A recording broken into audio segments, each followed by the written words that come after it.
अथ मंत्रपाठः।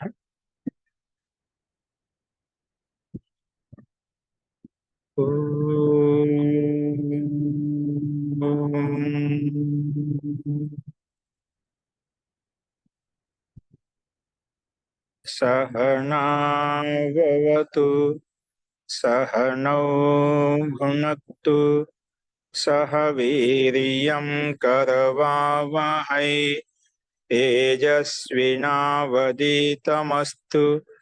मा विद्विषावहै।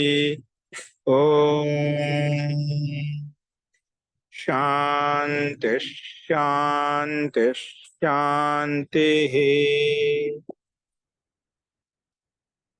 सर्वे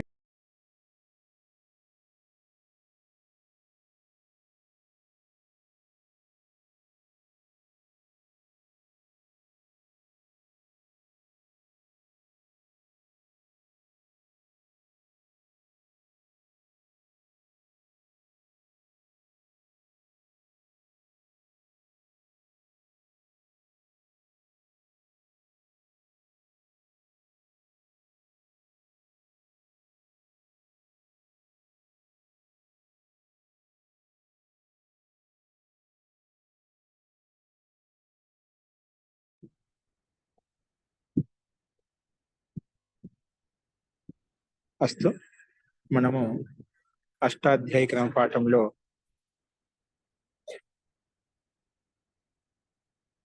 4వ అధ్యాయంలో 4వ పాదం చూస్తున్నాము. అందులో 125వ సూత్రం వరకు మనం చూసాము. నేను చెప్పిన పాఠంలో ఎవరికైనా ఏమైనా సందేహాలు ఉన్నాయా? అస్తు ప్రకృతమనుసదామః. చూడండి, 126వ సూత్రం వచ్చేసి అశ్విమానన్. అశ్విమానన్, అశ్విమాన్ ప్రథమ విభక్తి ఏకవచనము, అన్ ప్రథమ విభక్తి ఏకవచనము. అనువృత్తి వచ్చేసి తద్వానాస ఉపధానో మంత్ర ఇటీష్టకాసు లుక్చ మతోహు అనే సూత్రం పైనుంచి పూర్తిగా అనువృత్తి వస్తుంది. మనం గత 125వ సూత్రం చెప్పుకున్నామట. తద్వానాసాం ఉపధానో మంత్ర ఇటీష్టకాసు లుక్చ మతోహు. అలాగే ఛందసి తద్ధితాః జ్ఞా ప్రాతిపదికాత్ ప్రత్యయః పరశ్చ, ఇవన్నీ అనువృత్తి వస్తున్నాయి. అర్థః అర్థాన్ని గమనించండి. ఉపదాన మంత్రం చెప్పేదా మంత్రం చెప్తూ ఇష్టికను వేదిక మీద పెట్టామట. యజ్ఞ వేదికను తయారు చేయడంలో ఇటుకని పెట్టినామట మంత్రపూర్వకంగా. అస్తు ఉపదాన మంత్ర సమానాధికరణాత్ ప్రథమ సమర్థాత్ మతుబంతాత్ అశ్విమాన్ ఇతి ప్రాతిపదికాత్ షష్ఠి అర్థే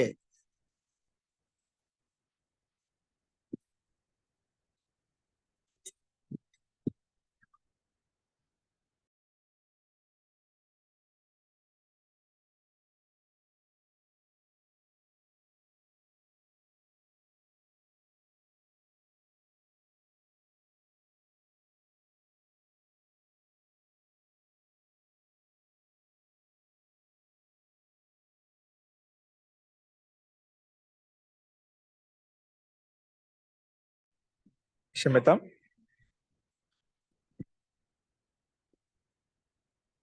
ఇక్కడ ఉపధాన మంత్ర సమానాధికరణాత్ ప్రథమ సమర్థాత్ మతుబంతాత్ అశ్విమాన్ ఇది ప్రాతిపదికాత్ షష్ఠ్యర్థే అన్ ప్రత్యయో భవతి. కానీ అన్ ప్రత్యయం ఎప్పుడు వస్తుంది? ఒక కండిషన్ పెట్టి, యత్తత్ షష్ఠ్యంతేన నిర్దిష్టం ఇష్టికాశ్చేత్ తాహ భవంతి. ఇష్టికాశ్చేత్ తాహ భవంతి అంటే షష్ఠ్యంతో నిర్దిష్టమైనటువంటి ఇష్టికాలు ఉంటేనంటే నిశ్చయించబడిన ఇష్టికలు ఉంటేనేనా, అలా సందర్భం ఉంటేనా.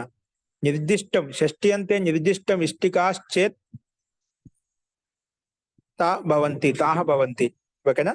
అలాగే మతోశ్చ లుక్ భవతి ఛందసి విషయ. మతోశ్చ అంటే ఇక్కడ మతోశ్చ అంటే మధుబంతం అని చెప్పేదా, ఆ మధుబంతానికి కూడా లుక్ అవుతుంది అన్నమాట. మతోశ్చ లుక్ భవతి అని చెప్పి ఇక్కడ మనం ప్రస్తావించుకున్నాం. ఛందస్సు విషయంలో పూర్వస్య అపవాద అంటే పూర్వ సూత్రానికి ఇది అపవాదం. అక్కడ ఏం చెప్పింది మనకు గత సూత్రంలో మనం అక్కడ యత్ప్రత్యం చెప్పుకున్నామట. దానికి వాదించి ఈ సూత్రము అనుప్రత్యం ప్రస్తావిస్తున్నామట. ఏం చెప్తుంది? అనుప్రత్యం చెప్తున్నామట. చూడండి మళ్ళీ ఒకసారి.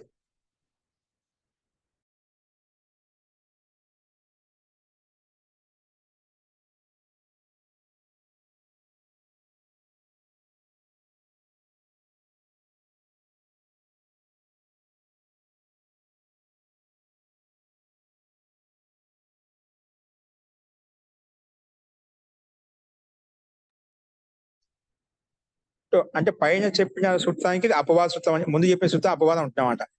కాబట్టి ఇక్కడ విశేషత ఏమిటంటే మనకు కండిషన్స్ మొత్తం అవే ఉన్నాయన్నమాట. ఉపాధాన మంత్ర సమానాధికరణంతో యుక్తమైనటువంటి ప్రథమ సమర్థ మధుబంత్ అశ్విమాన్ ప్రాతిపదికం అంటే ప్రాతిపదికం ఇక్కడ నిర్ధారించబడింది అన్నమాట.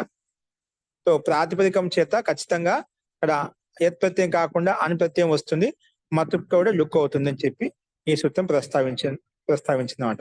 కాబట్టి షష్ఠి నిర్దిష్టంతో యుక్తమైనటువంటి నిర్దిష్టం ఇష్టికాశ్చేత్ భవంతి, అది మటుకు ఆ కండిషన్ ప్రకారంగా ఉంటేనే ఛందస్సు విషయంలో అనుప్రత్యయం వస్తుంది.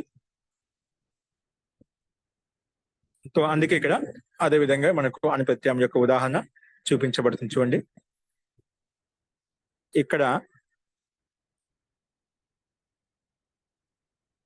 అస్వి శబ్ద జిస్మే హై, అస్వి శబ్ద జిస్మే హై వహ్ అస్విమాన్ మంత్ర హువా అంటే అస్వి శబ్దము ఏ మంత్రంలో ఉందో దాన్ని అస్విమాన్ మంత్రం అంటామంట. వహ్ హై ఉపదాన మంత్ర జిన్కా, అది ఉపదానంగా ఉంది. వహ్ హై ఉపదాన మంత్ర జిస్కా इस अर्थ में अन प्रत्यय होकर मतुब का लुक होकर आश्विनी बना है. टिड्ढाने से गीप हुआ, पूर्व सूत्र से यत् प्राप्त था, उसका यह अपवाद है. सूत्रों अस्विमान उपधानो मंत्र आसाम इष्टकानाम आश्विनी आश्विनी आश्विनीर उपधावति आश्विनीर उपधावति आस्मिनी उपदधाति क्षमतां आस्मिनी उपदधाति శబ్దం ఉపదధాతి. ఇక్కడ మనకు ఆస్మిని అంటే ఏమిటంటే అస్వి శబ్దం ఉంది ఏ మంత్రంలో అయితే దాన్ని అశ్విమాన్ మంత్రం చెప్పుకున్నాము. ఆ అశ్విమాన్ మంత్రాన్ని చెప్తూ ఇష్టిక ఏదైతే మనం నిర్ధారించమైనటువంటి ఇష్టికను మనం వేదికను అలంకరించడంలో ఉపయోగిస్తున్నామో అది ఇక్కడ ఉపదాన మంత్రము సందర్భం ఉన్నప్పుడు ఛందస్సు విషయం కాబట్టి ఇక్కడ మనకు అలాంటి అర్థంలో ఉపదాన మంత్ర జినిక అంటే ఏ ఇష్టికాకైతే ఉందో అలాంటి అర్థంలో అనుప్రత్యయం వచ్చింది. ఎప్పుడైతే అనుప్రత్యయం తీసుకొస్తాం దాంతో పాటు మతుబంత్ ఏదైతే ఉందో దానికి కూడా లుక్ అయిపోతున్నాం. అప్పుడు ఆస్వినీ అనే రూపం మనకు సిద్ధిస్తున్నమాట. ఆస్వినీ అనేది మనకు స్పష్టంగా కనిపిస్తుంది. చూడండి రూపసిద్ధి మళ్ళీ ఇదే విధంగా అస్విన్ శబ్దానికి మనకు మూల శబ్దం ఏంటి?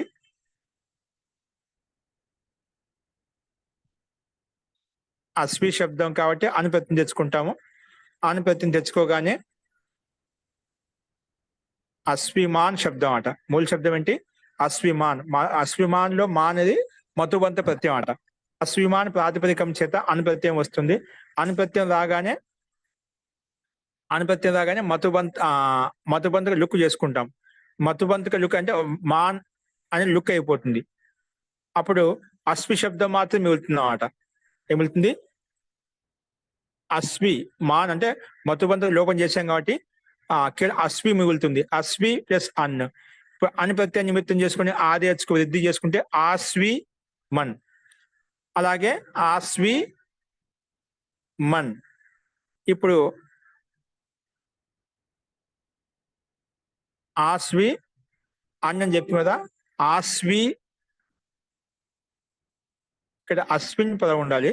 అంటే మూల ఎప్పుడైతే మతుబంతక లోపం చేస్తామండి అప్పుడు మూల శబ్దం అస్విన్ వస్తుందన్నమాట. అస్విన్ వస్తుందన్నమాట. అందుకే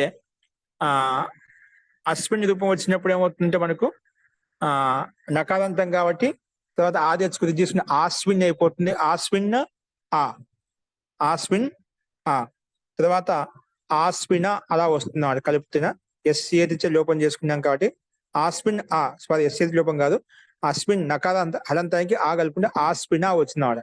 తర్వాత స్త్రీలింగంలో టిగ్ధాని గీప్ తెచ్చుకుంటాం. గీప్ తెచ్చుకున్న తర్వాత అనుమతి లోపం చేసుకుంటే ఈ మిగులుతుంది.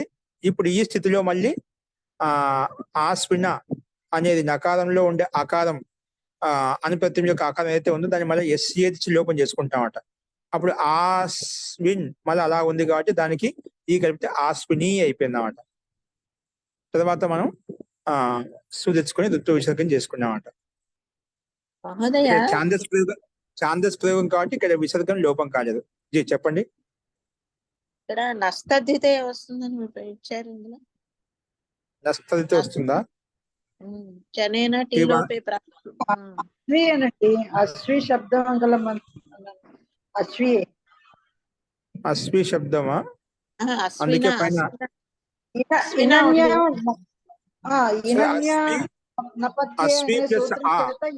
ప్రకృతి భావాన్ని ఇచ్చారండి. ఏంటండి మళ్ళీ చెప్పు గట్టి, మీకు కొంచెం వాయిస్ స్లోగా వస్తుంది రాజలక్ష్మి గారు. ఇనన్య నపత్యే అనే సూత్రం చేత ఇంక ప్రకృతి భావం అని ఇచ్చారండి. ఇనపత్యే అనే సూత్రం ఉంది, ప్రకృతి భావం చేస్తుంది. సూత్రం చేత ఇంక ప్రకృతి భావం వస్తుంది అని చెప్పారు. ప్రకృతి భావం వచ్చే మళ్ళీ అశ్విన్ అలాగే ఉంటుంది కదా. నస్తద్ధితే తర్వాత టీలోపే ప్రాప్తే ఇనన్యనపచ్చే ఇది ప్రకృతి భావ అని ఉంది. అదే నస్తద్ధితే ప్రకారం టీలో ప్రాప్తం అవుతుంటే ఇనన్యనపత్యే అనే సూత్రం వచ్చేసి ఇన్ అన్ ఎన్ ఈ ప్రత్యయం పక్కన ఉంటే అక్కడ ప్రకృతి భావం వస్తుంది. అంటే టీ భావానికి లోపం కాదు, ప్రకృతి భావం వస్తుంది అంటే అలాగే ఉంటుంది అన్నమాట. అప్పుడు టిడ్డాణి వస్తుందా?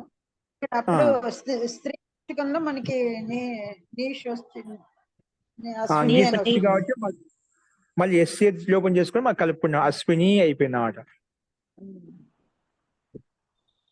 ఓకేనా? ఇంకోటి మనకు మళ్ళా దీర్ఘీకారం వచ్చింది కదా, మళ్ళీ సూ తెచ్చుకుంటాం. మళ్ళీ ప్రాతిపదికం కాబట్టి సూ తెచ్చుకున్నాక సూకి వెంటనే లోపం కావాలి కదా. గెంతానికి పక్కన ఉందిగా, గెంతాత్ ఆబంతాత్ ఉత్తరస్సు ఇత్యస్సు పోతి ప్రాప్తం అవుతుంది కదా. కానీ విసర్గం కనిపిస్తుంది ఇక్కడ మనకు అశ్విని కనపడటం లేదు కదా. కాబట్టి అది ఛాందస్ ప్రయోగం ప్రకారం మనం చేసుకోము.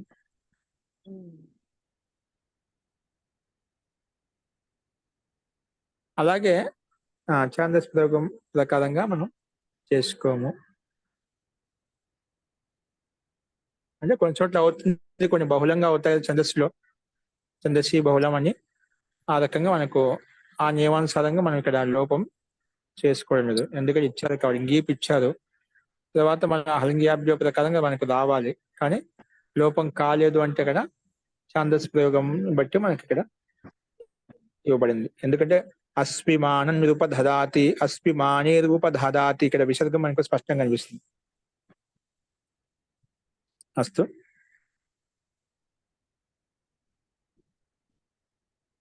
ఆసామిష్టకానం అస్విమాన్ ఉపధానో మంత్ర ఆసమిష్టకానం ఆస్మిని రూపదధాతి. ఆ ఇటుకను ఆస్మి రూపదధాతి అని ఆస్మిని మంత్రం చెప్పి ఈ ఇటుకను మనం వేదిక మీద చేరుస్తున్న వేదిక యందు పెడుతున్నాము. అలాంటి అర్థం ఈ ఈ విషయంలో ఉదాహరణ పరంగా చెప్పుకుంటా ఉంటాను. అస్తు ఓకే అండి. ఇక్కడ ఈ రకంగా మనకు ప్రస్తావించబడింది.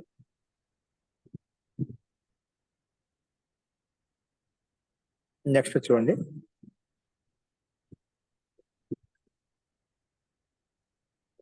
వయస్యాసు మూర్ధనో మతుప్. వయస్యాసు మూర్ధనో మతుప్. వయస్యాసు సప్తమి విభక్తి బహువచనం, మూర్ధన పంచమి విభక్తి ఏకవచనం, మతుప్ ప్రథమ విభక్తి ఏకవచనం. అనువృత్తి వచ్చేసి తద్వానాసాం ఉపధానో మంత్ర ఇతీష్టకాసు లుక్చ మతోహో. ఇది సంపూర్ణ సూత్రం అనువృత్తి వచ్చింది. మళ్ళీ ఛందసి తద్దితాః జ్ఞా ప్రాతిపదికాత్ ప్రత్యయః పరశ్చ. ఇవన్నీ అనువృత్తి వస్తున్నాయట. అర్థః ఉపధాన మంత్ర సమానాధికరణాత్ ప్రథమ సమర్థాత్ మతుబంతాత్ మూర్ధన్ ఇది ప్రాతిపదికాత్. ఇక్కడ అక్కడ అశ్విమాన్ ప్రాతిపదికం, ఇక్కడ మూర్ధని ప్రాతిపదికం అంట. మూర్ధన్ ఇది ప్రాతిపదికాత్ వయస్యాసు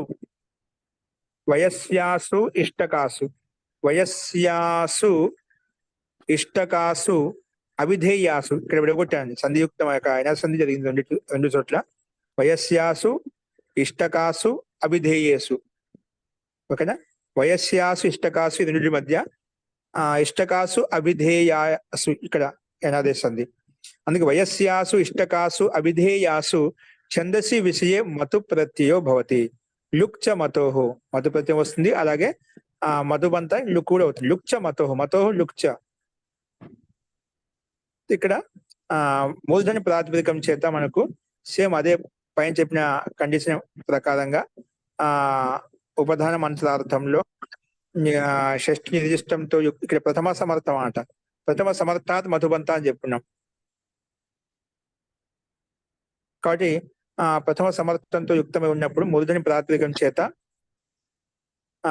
ఇష్టకాసు అవిధేయాత్మకంగా ఉన్నప్పుడు ఛందసి విషయంలో మతు వస్తుంది. లుక్చ మతోహు, మతు ప్రత్యయం పోతే లుక్చ మతో. ఆ మతు ఇక్కడ ఏంటి, మతు ప్రత్యయం వచ్చింది. ఆ మతు ప్రత్యయం వచ్చిన తర్వాత ఆ మతుబంతానికి మళ్ళీ లుక్ అయిపోయింది అన్నమాట. ముందుగా మతు ప్రత్యాంత తీసుకున్నాం మనము, మతుబంత మూలధని ప్రాతిపదికం తీసుకున్నాము. ఆ మూలధని ప్రాతిపదికంతో తెచ్చుకునే మతు ప్రత్యయం అయితే ఉందో మళ్ళీ వచ్చిన తర్వాత ఆ ముందుండే మూలధన్ మతుబంత మతు ప్రత్యయం వెళ్ళిపోతుంది అన్నమాట. మళ్ళీ లుక్ చేసే మళ్ళీ మతు ప్రత్యయం తీసుకొచ్చామన్నమాట. అది విశేషంగా గమనించాలి మనం. ఇక్కడ మతు ప్రత్యయం విధానం చేయబడింది అన్నమాట. అక్కడ ముందేమో మతుబంత ప్రాతిపదికం చేత మతు ప్రత్యయం వచ్చిందన్నమాట. ఇది వచ్చిన తర్వాత మా మతుబంత ప్రాతిపదికం ఉంది కాబట్టి ముందుండే మతు లుక్ చేసుకుంటున్నాం. అక్కడ మతు ప్రత్యాంతానికి లుక్ చేసుకుంటామట. మూర్ధన్వాన్ ఉపధానో మంత్ర ఆసాం ఇష్టకానాం మూర్ధన్వత్యః ఇష్టకాః. మూర్ధన్వత్యః ఇష్టకాః. ఇక్కడ మూర్ధన్వాన్ ఉపధానో మంత్ర ఆసాం ఇష్టికానాం. ఓకేనా? ఆసాం ఇష్టికానాం మూర్ధన్వత్యః ఇష్టకాః. ఓకే.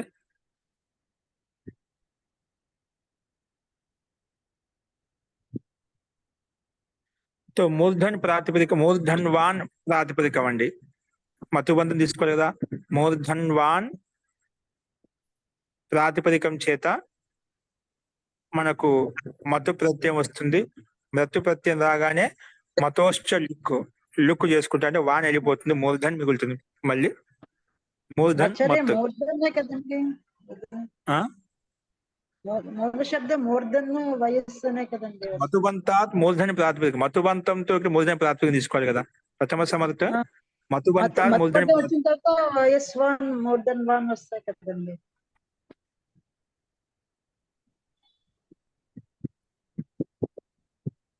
ఇక్కడ మాధుపధాయాశ్చ ఉందండి వేరే సూత్రం, దాని ప్రకారంగా మాధుపధాయశ్చ మతోద్వా యవాదిభ్య. అది మతులో ఉండి మకారానికి వకారం చేస్తున్నాం అట. మతు ప్రతి తీసుకొచ్చాం కదా. కింద భాషార్థంలో ఇచ్చారు మహోదయ. అది మాధుపధాయాశ్చ కింద భాషార్థంలో చివర్లో ఉంది. చూద్దాం అయితే మీరు చెప్పినట్టే అదే. అంటే ముందు మతు ప్రత్యయం మతోశ్చ లుక్, ఇక్కడ లుక్ చ మతోహ్ అని చెప్పి కదా. ముందు ఒక మతు ప్రత్యయం లుక్ చేస్తామట, మూల శబ్దం అది. తర్వాత మనకు మూల రూపం మళ్ళా మూలధని మిగులుతుంది. తర్వాత మళ్ళా ఈ మత్తు వచ్చిన తర్వాత మత్తు మిగులుతుంది. మత్తులో ఉండే మకారానికి వకారం వస్తుంది. ఆవిడ వత్త అయిపోయింది అన్నమాట. ఆ ఉపధాకి దీర్ఘం చేసుకుంటే వాత అయిపోతుంది. మళ్ళీ నుమాగం చేసుకుంటే వాంత అయిపోతుంది. ఆ రకంగా మనకు మూర్ధన్వాన్ అలాగ రూపం సిద్ధిస్తున్నాం అన్నమాట. ఓకే, చూద్దాం అది. కింద ఏంటో చూడండి. ఏమన్నది, ఉపధాన మంత్ర సమానాధికరణ ప్రథమ సమర్థ మతుబంత. చూడు, ప్రథమ సమర్థ మతుబంత మూర్ధని ప్రాతిపదికసే. మతుబంత మత్తు ప్రతి అంతిమంలో ఉన్న మూర్ధని ప్రాతిపదికం చేత వయస్యా ఈటే అంటే వయస్వాన్, అర్థాత్ వయస్యా ఈటే అంటే ఇక్కడ వయస్యా ఈటే अर्थात वयस्वान है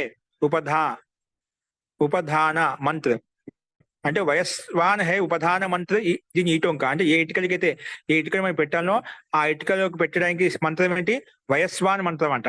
వయస్వాన్ హై ఉపధాన్ మంత్ర దీని ఈటొంక ఐసి ఈటొంకే అభిధేయ ఉండే అలాంటి ఇటుకలు అభిధేయాత్మకంగా ఉండేవంటే ఏ ఇటుకలు పెట్టే సమయానికి వచ్చేది వయస్వాన్ మంత్రం వచ్చాయనుకో అటువంటి ఇటుకలను వయస్వాన్ మంత్రం అని చెప్పి ప్రస్తావించుకుంటాడు. అటువంటి ఇటుకల యొక్క వయస్వాన మంత్రాలు చెప్పేటువంటి సందర్భంలో ఏ ఇటుకలను ఉపయోగిస్తామో అటువంటి సందర్భం వచ్చినప్పుడు అవి అవిధేయాత్మకంగా ఉన్నప్పుడు వేద విషయంలో అప్పుడు మతు ప్రత్యయం వస్తుంది. తథా ప్రకృతి అంతర్గత జో మతు పుష్కలు కోజారు. ప్రకృతి అంటే మూల ప్రకృతి ఏంటి మూలధన్వాన్ తీసుకోవాలి. ఓకేనా? ఆ మతు ప్రత్యయం ప్రకృతి అంతర్గత ప్రకృతిలో మూల ప్రకృతిలో ఉండే మతు ప్రత్యయం ఏదైతే ఉందో దానికి లుక్ చేసుకుంటా ఉంటాం. ఆ లుక్ చేసిన వయస్సు అలా మిగులుతుంది, మూర్ధన్ అలా మిగులుతున్నాడు. వయస్సు మూర్ధన్ వయస్సు అలా ఉంటాయన్నమాట. అలాగే వయస్ శబ్దు జిస్ మంత్రమే హే వహు వయస్వాన్ మంత్ర హోగా అంటే ఏ మంత్రంలో అయితే వయస్ శబ్దం ఉందో ఏ మంత్రంలో అయితే వయస్ శబ్దం ఉందో అటువంటి మంత్రాన్ని వయస్వాన్ మంత్రం అంటాము. అంటే మతుబంత ప్రత్యయం అలా ఆటోమేటిక్ గా యాడ్ అయిపోతుంది. అందుకే వహు వయస్వాన్ మంత్ర హే అంటామట. వయస్వాన్ మంత్ర హే ఉపదాన మంత్ర దీని ఈటొంక అంటే వయస్వాన్ మంత్రం చెప్తాము ఏ ఇటుకల్ని పెట్టడానికి అయితే అటువంటి మంత్రాన్ని వయస్వాన్ మంత్రం అంటామట. వయస్వాన్ ఉపధాన మంత్రం అంటామట. అందుకే ఒక వయస్వాన్ మంత్ర హే ఉపధాన మంత్ర దీని ఈటొంక ఏ ఇటుకలకైతే అంటే ఏ ఇటుకని పే చేసేప్పుడు వయస్వాన్ మంత్రాన్ని ఉచ్చరిస్తామో ఆ ఇటుకని ఇక్కడ వయస్వాన్ ఇటుకలుగా తీసుకుంటామట. అందుకే ఈటొంక ఈటే వయస్యాహ ఇష్టకాహ వయస్యాహ ఇష్టకా ఇది బహువచనంలో వయస్యాహ అనేది అంత ముందుకు చెప్పుకున్నాం. వయస్యాహ ఇష్టకాహ కహి జాయంగే అటువంటి ఇటుకలను వయస్యాహ ఇష్టకాహ అని చెప్పి ప్రస్తావించుకుంటాము. ఇక్కడ మాధుపదాష్ట మధుర ఇదేంటి 25 సూత్రం అంటే మనం పైన చెప్పి సూత్రం. ఆ సూత్రం ప్రకారం యత్ ప్రత్యయం ప్రాప్తం అవుతుంటే ఈ సూత్రం ఏం చేసింది మతుపు చేసింది అన్నమాట. కై జాయిగి పై సూత్రం ప్రకారంగా పై సూత్రం తద్వానాసు ఉపధానం మంత్ర ఇతిష్టకాసు అనే సూత్రం ప్రకారంగా ఎత్తు హో జాయేగా ఆ సూత్రం ఎత్తు వస్తుందంట. అప్పుడు జిస్ ఉపధాన మంత్ర మే వయస్ శబ్ద తథా మూర్ధన్ శబ్ద దోనో విద్యమాన హో. ఇప్పుడు జిస్ ఉపధాన మంత్రంలో వయస్సు శబ్ద తథా మూర్ధన్ శబ్ద అంటే వయస్వాన మంత్రం ఏదైతే ఉందో ఆ వయస్వాన మంత్రాల్లో వయస్ శబ్దం ఉంది, మూర్ధన్ శబ్దం రెండు ఉన్నాయన్నమాట. వయస్ శబ్దో తథా మూర్ధన్ శబ్ద దోనో విద్యమానం రెండు విద్యమానంగా ఉంటే అటువంటి మంత్రాన్ని వయస్వాన్ అలాగే మూర్ధన్వాన్ దోనం కహా జాయేగా రెండో చెప్పుకుంటాం. వయస్వాన్ చెప్పుకుంటాం, మూర్ధన్వాన్ చెప్పుకుంటాం. तो जिस प्रकार वयस्वान शब्द से यत होता है वयस्वान శబ్దంతో ఎప్పుడైతే యత్ ప్రత్యయం తీసుకొస్తామో ఉసి ప్రకార మూర్ధన్వాన్ శబ్దంతో కూడా యత్ ప్రత్యయం తీసుకొస్తాము. కానీ అత మతు విధానం కలుగుతా అంటే ఆ ప్రకారంగా పూర్వ సూత్రం ప్రకారంగా వయస్వాన్ ప్రాతిపదికం చేత కూడా అలాగే మూర్ధన్వాన్ ప్రాతిపదికం చేత ఇక్కడ మనకు మతు ప్రత్యయం యత్ ప్రత్యయం ప్రాప్తం అవుతుంటే దాన్ని బాధించి ఇక్కడ మాత్రము మతు ప్రత్యయం వస్తుంది అని చెప్పి విశేషంగా విధానం చేయబడిందన్నమాట. అందుకే మతు విధాన్ కర్తే హే జబ్ మూర్ధన్ వయస్ మూల శబ్దాలు అనమాట. జబ్ మూర్ధన్ తథా వయస్ శబ్ద ఏక్ హీ మంత్ర మే హోంగే రెండు శబ్దాలు ఏవైతే ఉన్నాయో మూర్ధన్ వయస్సు ఒకే మంత్రంలో ఉన్నాయో కొన్ని తబి మూర్ధన్వతి శబ్దకి వయస్య ఇష్టక అవిధేయ హో సకేగి అని ఎప్పుడైతే ఒకే మంత్రంలో ఉంటాయో అప్పుడే మూర్ధన్వతి శబ్దకి మూర్ధన్వతి శబ్దం అయితే ఉందో వయస్యాహ ఇష్టకాహ అవిధేయాత్మకంగా ఉండగలుగుతామట. మూర్ధన్వతి శబ్దం ఉంటేనే అప్పుడు వయస్యాహ ఇష్టకాహ అనే అవిధేయాత్మకమైన సందర్భం వస్తుందన్నమాట అక్కడ. అందుకే మూర్ధన్వాన్ మతుప్ ఇలా వస్తుంది. మూల శబ్దం అంటే మూర్ధన్వాన్ మతుప్ వచ్చిన తర్వాత మనం ప్రకృతిగతమైన మతుప్గా లుక్ చేసుకుంటాం. మూర్ధన్ మిగులుతుంది. ఆ మతుప్కి అనుమతి లోపం చేస్తే మళ్ళా మత్తు మిగులుతుంది. ఆ మత్తులో ఉండేటువంటి మకారానికి మాదుపదాయాశ్చ మాదుపదాయ ఎవోర్వా దివ్య అనే సూత్రం పూర్తిగా అలా ఉంది. మాధుపదాయాశ్చ మతోర్ యవాదిభ్య. అస్తు, మాధుపదాయాశ్చ మతోర్ యవాదిభ్య అదే అనుకుంటున్నాను. సో ఆ సూత్రం ప్రకారం ఏమొస్తుంది మనకు, మతుపులో ఉండే అనుబంధం చేసే మత్తు మిగిలిందా, ఆ మత్తులో ఉండే మకారానికి వకారం చేస్తుందండి. అప్పుడు వత్ అయిపోయింది అన్నమాట. ఏమైపోయింది? వత్, మూర్ధన్ ప్లస్ వత్, మూర్ధన్ వత్ అయిపోయింది అన్నమాట. ఏసుది ఎత్తు కాపోవాలి. ఓకే, మూర్ధన్ వత్ అయిపోయింది. తర్వాత 2 1 1 5 సూత్రంలో మన చేతన్వాన్ చితవాన్ ఉంది కదా, దానికి సమానంగా మూర్ధన్ వత్ అయిపోయింది కదా. వత్ రాగానే వెంటనే ఆ ఇది ప్రత్యాంత శబ్దం కాబట్టి వెంటనే సు తెచ్చుకుంటాము. సు తెచ్చుకోగానే ఇక్కడ మళ్ళీ ఆ ఉపదాక దీర్ఘం చేస్తాం. దీర్ఘం ఎలా చేస్తాము? సర్వనామ్న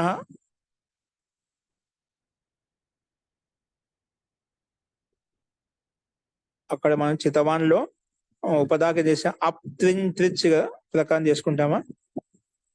అప్ త్రిన్, అక్కడ త్రిన్ ప్రత్యేకంగా తెచ్చుకున్నాం. అక్కడ మత్తు ప్రత్యయం కదా, మత్తు ప్రత్యయం వచ్చినప్పుడు అప్ త్రిన్ త్రిచ్,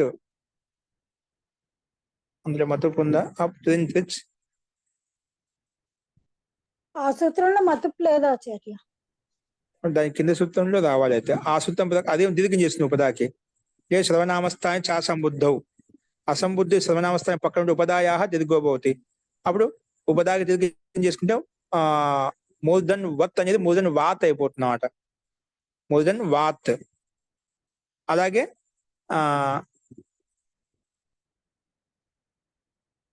వాత్ అయిపోయిన తర్వాత మళ్ళీ ఇక్కడ నుమ్ ఆగం వస్తుంది. ఉగిదచాం మొత్తం ప్రతి ఉగిదచాం సర్వనామస్థానే చా సంబుద్ధో ప్రకారం నుమ్ ఆగం చేసుకుంటామట.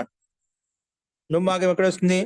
మిదచోన్ త్యాత్ పరహ ప్రకారంగా అంతిమ అచ్చుకు పక్కన కూర్చుంటున్నమాట. అందుకే వాంత్ అయిపోతుంది. వాత్ ఉంది కదా, వాత్ అంటే వా అంతిమ అచ్చు అనమాట. దాని పక్కన నుమ్ము కూర్చుంది. అప్పుడు వా నుమ్ ట్, నుమ్ముకు అనుబంధం లోపం చేసుకుంటే ఇన్ను మిగులుతున్నాడ. అప్పుడు వాంత్ అలా వచ్చేసిందన్నమాట. తర్వాత పక్కన సు ఉంది కాబట్టి అంతకంటే ముందు సంయోగాంతస్య లోప ప్రకారంగా వాంతులో ఉండే అంతిమ ప్రకారం లోపిస్తుంది. అప్పుడు వాన్ అయిపోతుంది.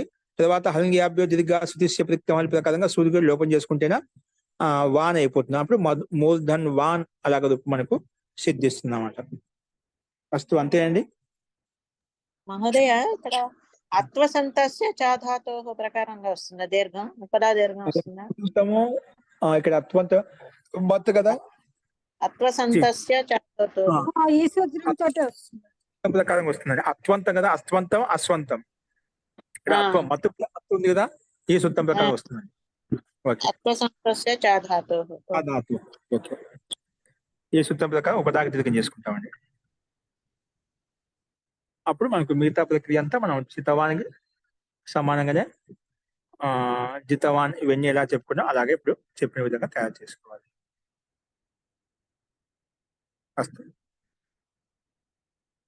నెక్స్ట్ చూడండి. అయితే ఇది ఏ ప్రత్యయం ప్రాప్తం అవుతుంటే ఈ సూత్రము మత్తు తీసుకొచ్చి ఈ రకం మళ్ళీ మూర్ధన్వాన్ శబ్దం తయారు చేయించిన ఇక్కడ అదే కదా మనకు మూర్ధన్వాన్ ఉపధానో మంత్ర ఆసామిష్టకానాం మూర్ధన్వత్య ఇష్టకాహ. మూర్ధన్ వత్ అయిపోయింది, ఇప్పుడు మూర్ధన్ వన్ అయిపోయింది కదా.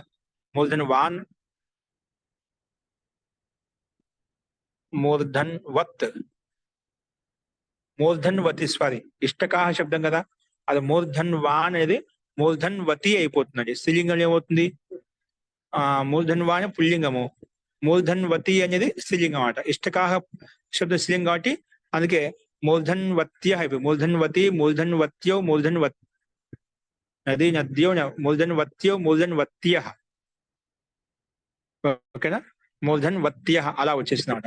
ఇష్టకాహ శబ్దం స్త్రీలింగం, దానికి అనుగుణంగా బహువచనంలో మూర్ధన్ వత్య అలా వచ్చేసింది. స్త్రీలింగంలో మనము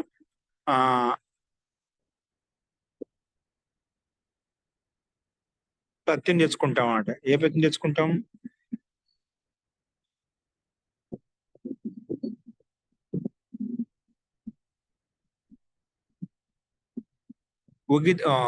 ఉగితశ్చ సూత్రం ఉంది చూడండి. ఊంగశ్చనే ఉగితశ్చన, ఉగితశ్చ స్త్రీ ప్రత్యయం తీసుకొస్తుందా?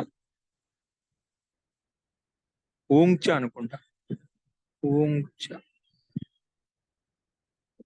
గీప్ తీసుకురావడానికి ప్రత్యయము మూర్ధన్వాన్ ఇంతవరకు బాగానే ఉంది. స్త్రీలింగ ప్రత్యయం తీసుకోవడానికి మూర్ధన్వతి.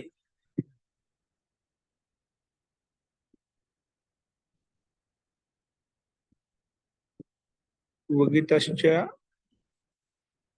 కానీ ఓం చ కానీ అలా ఉంటుంది అనుకుంటా, అంటే స్త్రీ ప్రత్యయం రావడానికి.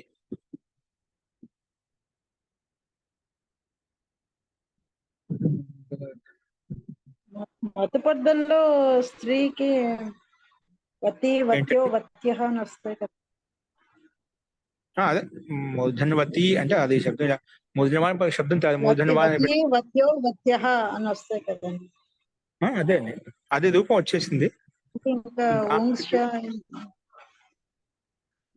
ఇక్కడ మన స్త్రీ ప్రత్యయం ఎలా వచ్చింది, మూర్ధన్వతిలో ఏ సూత్రం ప్రకారం తెచ్చుకున్నా నేను ఆలోచిస్తాను.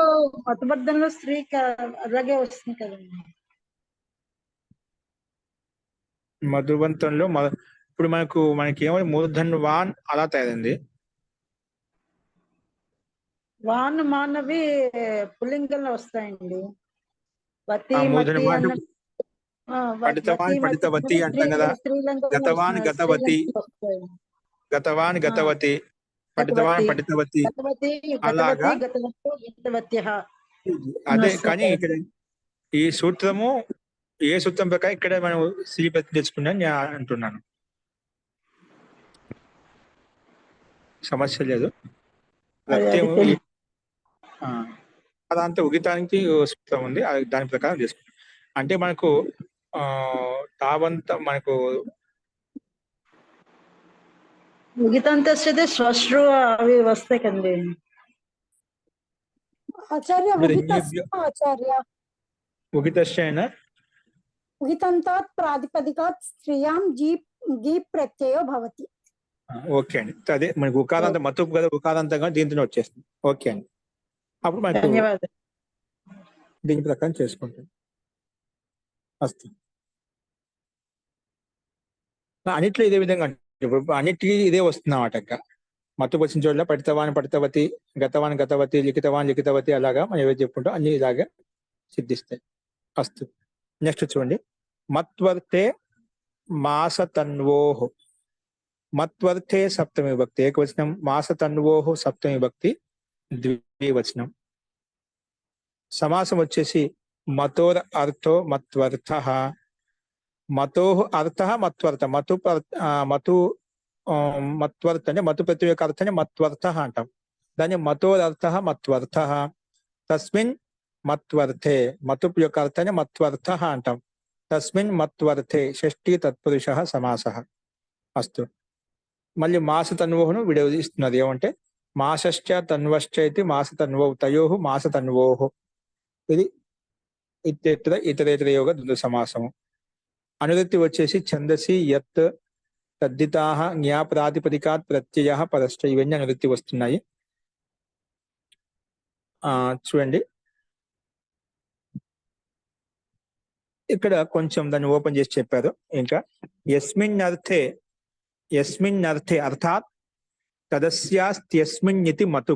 మన మతుపు ఎలా వస్తుంది, తదస్యాస్త్యస్మిన్నితి మతు. ఈ సూత్రం ప్రకారం మతుపు తెచ్చుకున్నామాట. యస్మిన్ అయితే ఏ అర్థంలో అయితే తదస్యాస్త్యస్మిన్ అంటే అది ఇసుక, తద్ అస్య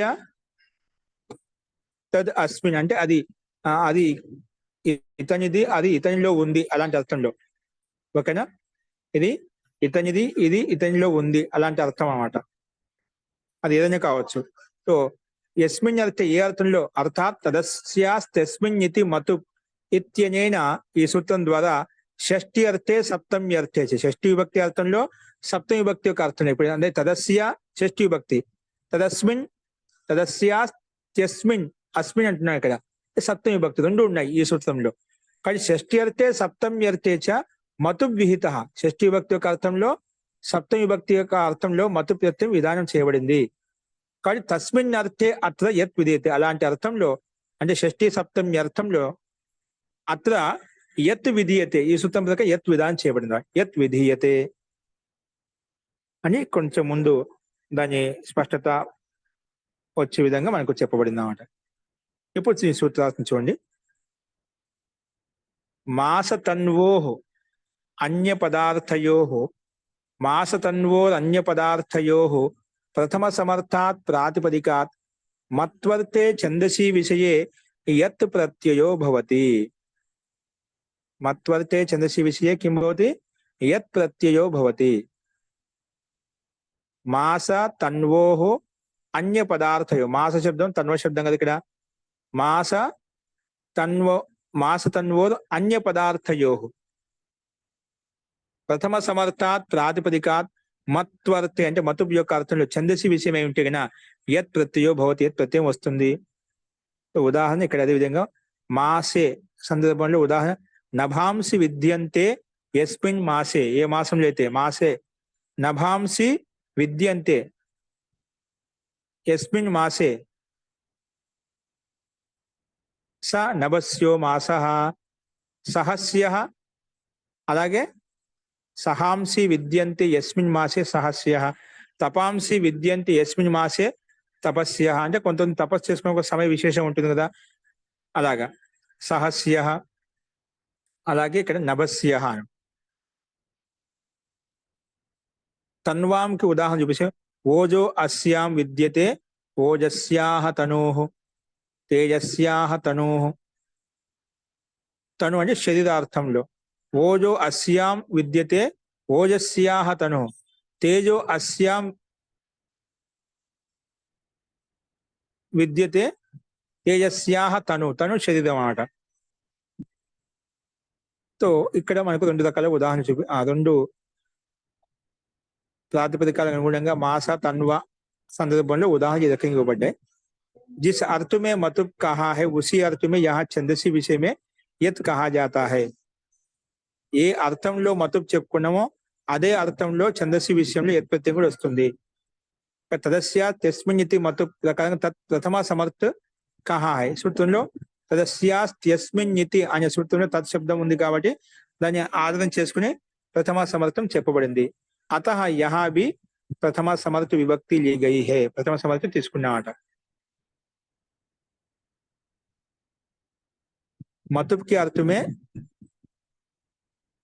अर्थात तदस्या तस्मिन् इति अर्थ में यत प्रत्यय होता है. मामूలుగా చూడండి మాస తను శబ్దం, తనుకే తన్వా మాస తను ప్రత్యార్థ విశేషణ. ఇవేంటి ప్రత్యార్థ విశేషణ అంటే ప్రత్యయానికి విశేషణంగా వస్తాయి అన్నమాట. మాస और తను ప్రత్యార్థ విశేషణ హో తో ప్రథమ సమర్థ ప్రాతిపదికం చేత మతుబ్ కి అర్థంలో అంటే మతు ప్రత్యయం యొక్క అర్థంలో తదస్యా తస్మిన్ ఇతి మతు ఈ అర్థంలో అంటే ఈ అర్థం ఇదే అంటే మతు అర్థంలో షష్ఠి సప్తమి విభక్తి అర్థం ఉంటూ కూడా మతు ప్రత్యయం రాకుండా ఈ సూత్రం చేసింది యత్ ప్రత్యయం. అంటే అర్థం అది కానీ ప్రత్యయం భిన్నంగా తీసుకున్నామట. అర్థం తీసుకున్నాము కానీ ప్రత్యయం భిన్నంగా తీసుకున్నాం. యత్ ప్రత్యయం ఏ అర్థాన్ని బోధిస్తుంది?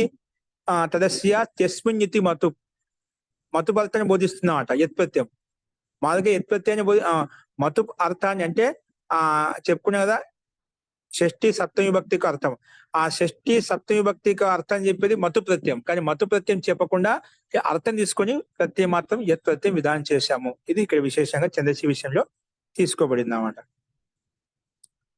तो అందుకే ఉదాహరణ ఇక్కడ నభాంసి విద్యంతే యస్మిన్ మాసే నభస్యో మాసః నభస్యః. ఏంటి నభస్య నభస్ శబ్దం అట. నభస్ ప్రాతిపదికం చేత ఎత్ తెచ్చుకుంటాము. ఎత్ కనుమతి లోపం చేస్తే యా మిగులుతుంది. నభస్సు ప్లస్ యా కలిపితే నభస్య. తర్వాత సు తెచ్చుకుని ఋతు విసర్గం చేసుకుని నభస్యః. ఆ మాస శబ్దం పక్కన ఉంది కాబట్టి అక్కడ సంధి వలన హసిచ ప్రకారం ఓకారం వచ్చేసింది అన్నమాట. నభస్యో మాసః.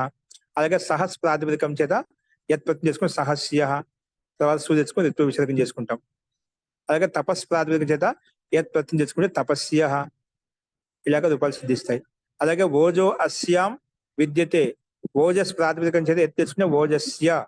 తర్వాత స్త్రీలింగంలో టాప్ తెచ్చుకుంటే ఓజస్య. తర్వాత సు తెచ్చుకుని సుకి లోపం చేసుకుంటాను. ఓజస్యా తనూః ఓజస్యాః తనూః ఓజస్యా తను ఇక్కడ. అలాగే తేజస్య తను తేజస్ ప్రాతిపదికం చేత ఎత్తు తెచ్చుకుంటే స్త్రీ టాప్ తెచ్చుకుని తేజస్య తను అనే రూపం మనకు సిద్ధిస్తుందన్నమాట.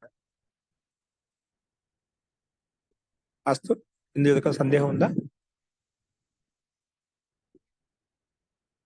నెక్స్ట్ చూడండి అయితే మధోరి మధోరి యచ మధోర్ యచ మధోః పంచమి విభక్తి ఏకవచనము యా లుప్త ప్రథమాంత నిర్దేశ చ అవ్యయపదము.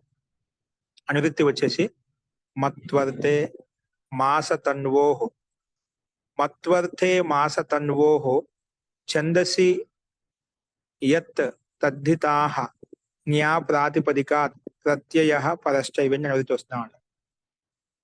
మత్వర్తే మాసతన్వోః ఛందసి యత్ తద్ధితాః న్యా ప్రాతిపదికాత్ ప్రత్యయః పరశ్చైవ అనువృత్తి వస్తున్నాయి. అర్థః ప్రథమ సమర్థాత్ మధోః ప్రాతిపదికాత్ ప్రథమ సమర్థాత్ మధోః ప్రాతిపదికాత్. సూత్రంలో మధోర్ య చ అని చెప్పాం కదా, చకారం చేత పై కూడా వచ్చేస్తున్నాయి. మధోః ప్రాతిపదిక మాట. ప్రథమ సమర్థంతో యుక్తమైనటువంటి మధోః ప్రాతిపదిక, మధు ప్రాతిపదికం చేత అది మధు శబ్దం పంచవిభక్తి ఏకవచనం మధోః అయిపోయినమాట. మధోః ప్రాతిపదికాత్ మత్వర్తే అంటే మతుపు యొక్క అర్థంలో మాస తన్వోః ప్రత్యయార్థయోః మాస తన్వోః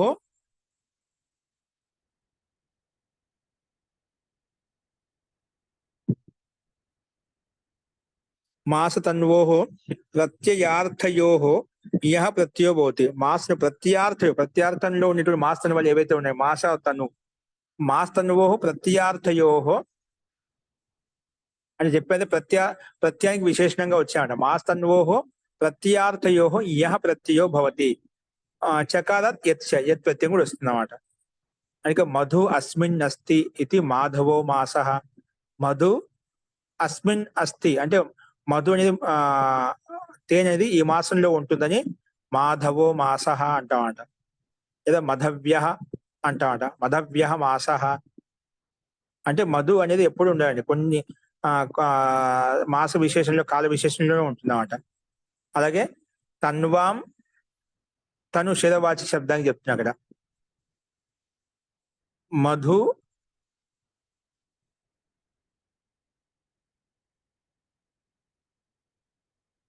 మాధవ మాధవ్య మధు అస్మిన్ మధు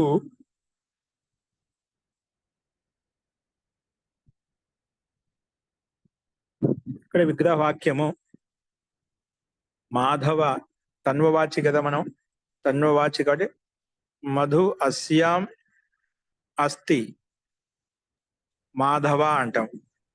మధు అస్యాం అస్తి మాధవ్య అంటే మధు ఇతనిలో ఉంది. మాధురి అంటే మధు ప్రాతిపదికానికి మనం తీసుకుంటున్నాం కాబట్టి ఓకే అండి. అంటే మధు ఇతనిలో ఉంది అలాంటి అర్థంలో ఇక్కడ అది మాధవ అని చెప్పి ఆ పేరుతో ప్రస్తావించుకుంటాం. అంటే ఇక్కడ మధు ప్రాతిపదికము మధు ప్రాతిపదికం చేత మనం యా ప్రత్యయం చేసుకుంటాం. యా కనుమద లోపం చేసుకుంటే ఆ మిగులుతుంది. దాన్ని నిమిత్తం చేసుకుని ఆ తెచ్చుకుని రద్దు చేసుకుంటాం. మాధు అయిపోతుంది. తర్వాత మనము ఓర్ గుణ ప్రకారంగా గుణం చేసుకుంటే మాధో అయిపోతుంది. మాధో తర్వాత ఏ చోయ వాయావహ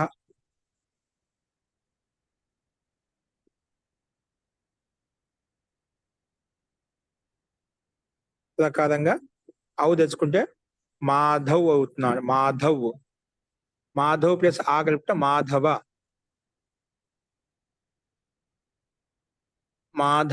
అలా వచ్చేస్తున్నాడు. మాధవ ఇక్కడ మాధవ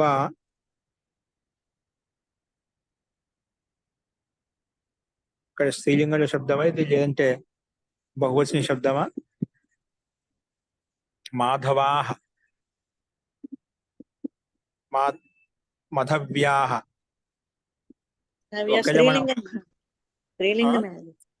స్త్రీలింగమే మహోదయ. టాప్ తెచ్చుకొని మనం టాప్ తీసుకొని సూప్రత్యయం లోపం చేసుకుని మాధవ అయిపోతుంది అన్నమాట మనకు. అలాగే మధవ్యాః మధవ్య అని కూడా పిలుచుకుంటాం. మాధవ లేదా మధవ్య.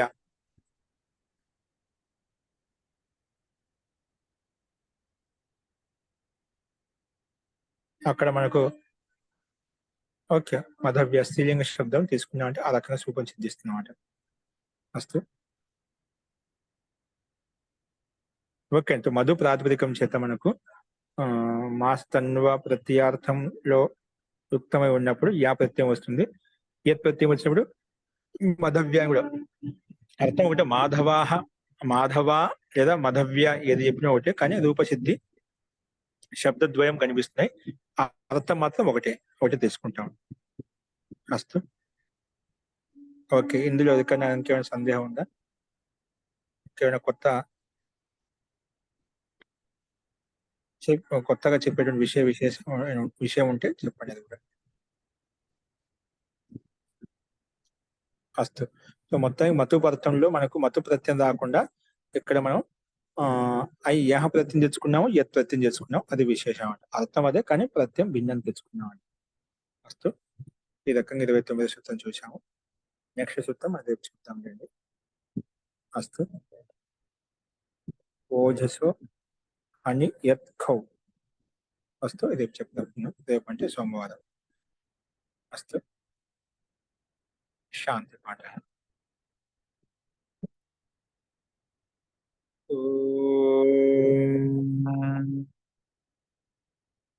సర్వే భవంతు సుఖినః, సర్వే సంతు నిరామయాః, సర్వే భద్రాణి పశ్యంతు, మా కశ్చిత్ దుఃఖభాగ్ భవేత్.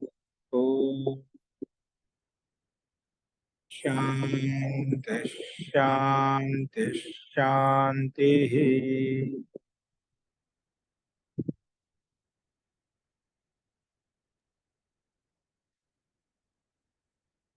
సర్వేభ్యో నమః. అందరికీ నమస్కారం అండి. నమస్తే.